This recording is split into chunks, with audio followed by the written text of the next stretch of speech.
Shalom, peuple de Dieu, shalom, mes frères et sœurs. N'écoute pas la voix de ce monde. Parce que beaucoup ont écouté la voix de ce monde, ils sont perdus. Ils sont morts. Écoute la voix du Dieu vivant, le ressuscité, Jésus-Christ. Tu sauveras ta vie et celle de ta famille. Alléluia. Nous avons vu ici Noé, puisqu'il a écouté la voix du Dieu vivant, il a sauvé sa famille. Abraham, puisqu'il a écouté la voix de Dieu, du Dieu vivant, il est devenu notre descendance. Nous sommes devenus sa descendance. Nous sommes ses enfants. Pourquoi? Parce qu'il a écouté la voix de Dieu. Il a sauvé la vie de son fils. Parce qu'il avait foi en Dieu. Il aimait Dieu. Il obéissait. Quand on aime quelqu'un, on l'obéit. Cherchons à connaître qui est Jésus-Christ. Aimons-le, obéissons-le pour notre vie éternelle, pour notre salut. Faisons ce que Noé, Abraham, Moïse, Job, Daniel, David, Pierre, Zachée ont fait. Noé a sauvé sa famille parce qu'il a écouté la voix de Dieu. Il a fabriqué un bateau, une arche au champ. Abraham, il a levé le couteau pour tuer son enfant Isaac, bien-aimé. Et Dieu a pourvu un bélier. C'était Jésus lui-même qui a pris la place de Isaac. Moïse, il a fait confiance en Dieu. Il a délivré les enfants. Il a sauvé les enfants d'Israël dans la main de Pharaon, Satan. Parce qu'il a fait confiance à Jésus-Christ. Jésus lui a dit, je te fais Dieu pour aller sortir les enfants d'Israël entre les mains de Pharaon. Faisons confiance en Dieu. Le bâton que Moïse a ordonné à Pharaon de jeter devant le Pharaon, qui a mangé les serpents de Pharaon, c'était Jésus-Christ. Le bâton que Moïse a frappé sur au désert, pour avoir sur la montagne, pour avoir de l'eau, c'est Jésus-Christ. C'est le bâton, c'est Jésus-Christ. Faisons confiance à Dieu. Job a prospéré. Pourquoi? Parce que sa richesse est Jésus-Christ. Parce qu'il a fait confiance à Jésus-Christ. Il a dit, Dieu m'a donné, a repris. Il est grand, il est puissant. Sois loué, papa. Et Dieu lui a redonné de la richesse. Notre richesse, c'est Jésus-Christ. Notre trésor, c'est Jésus-Christ. Il a eu les plus beaux enfants dans le monde. Il était l'homme le plus riche dans le monde. Parce qu'il a écouté la voix de Dieu.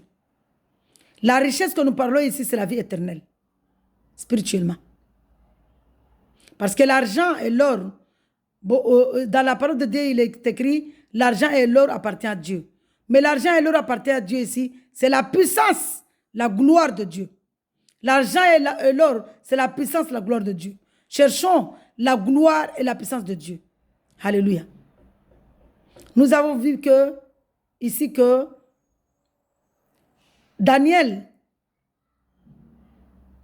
on a jeté Daniel dans la fosse au lion. Mais Jésus-Christ lui-même est venu délivrer Daniel. Pourquoi? Parce que Daniel l'aimait. Malgré l'arrêté que le roi avait donné, que si quelqu'un prie à un autre Dieu, adore un autre Dieu, à part lui, il sera jeté à la fosse de lion. Daniel a dit, moi je ne prie pas, je n'adore pas des statues, je n'adore pas des dieux qui n'ont rien à voir avec mon Dieu vivant. J'adore un seul Dieu, véritable, Jésus-Christ. Et Daniel était jeté dans la fosse au lion. Mais Jésus-Christ lui-même est venu. Il a transformé le cœur de ces lions. Il a mangé les lions, comme il a mangé les serpents là-bas. Il a mangé les lions qui étaient dans la fosse. Et c'était lui, les lions qui étaient là avec Daniel. Nous avons vu ici que Daniel est sauvé et le roi aussi est sauvé, le peuple. Parce que Daniel a fait confiance à Dieu. Il a écouté la voix de Dieu. Puisque le roi a écouté, il était ami avec Daniel. Daniel, c'était son ami.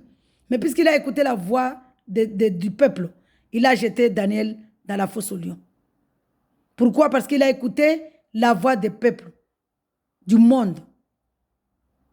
Nous voyons ici aussi Shadrach, Meshach, Abednego, les 3 serviteurs du Dieu vivant. Puisqu'ils ont fait confiance à Dieu, ils n'ont pas adoré la statue d'or que le roi Nebuchadnezzar avait fabriquée.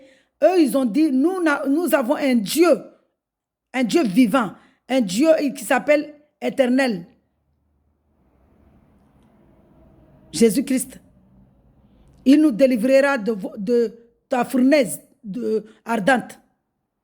Et nous voyons ici que le roi a jeté, parce que Shadrach, Meshach, Abednego ont refusé d'adorer le statut d'or. Et le roi les a jetés dans la fournaise ardente. Mais Jésus-Christ lui-même est venu, il a mangé ce feu-là, la fournaise de Pharaon. Parce que les rois qui n'écoutent pas Jésus, c'était des pharaonistes. Mais il est venu manger ce feu, cette fournaise. Et lui-même a protégé par son feu d'amour, son feu de paix, son feu de délivrance à Shadrach, Meshach, Abednego. Et le roi ici a sorti, a écrit un arrêté que personne, toutes les nations qui vivaient dans ce royaume doivent obéir que le Dieu vivant, Jésus-Christ. Nous voyons ici quand on écoute. Parce que pourquoi il a jeté Shadrach, Meshach, Abednego dans la fournaise? Parce que le roi avait écouté la voix du peuple, du monde. N'écoute pas la voix du monde. Alléluia. Nous avons vu ici ce roi qui a dit à Jésus, ce roi-là qui a dit, Jésus n'a rien fait. Mais puisqu'il a écouté le peuple, la voix du peuple, la voix du monde, il a quand même pris la décision de condamner Jésus à mort.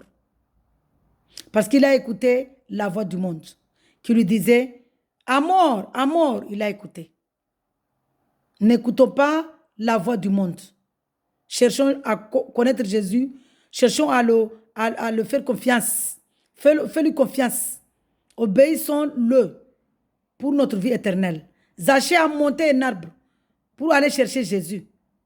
L'arbre ici, c'est la vie éternelle. L'arbre de vie éternelle. Il est parti prendre le fruit de vie éternelle ici qui est Jésus-Christ pour avoir la vie éternelle. Pierre a pris la décision de plonger dans la mer pour aller manger Jésus-Christ, pour aller chercher Jésus-Christ. Et il a eu la vie éternelle. Cherchons le Seigneur Jésus-Christ. Aimons-le, obéissons-le pour la vie éternelle. Alléluia. Shalom, shalom, shalom. Soyez dans la joie.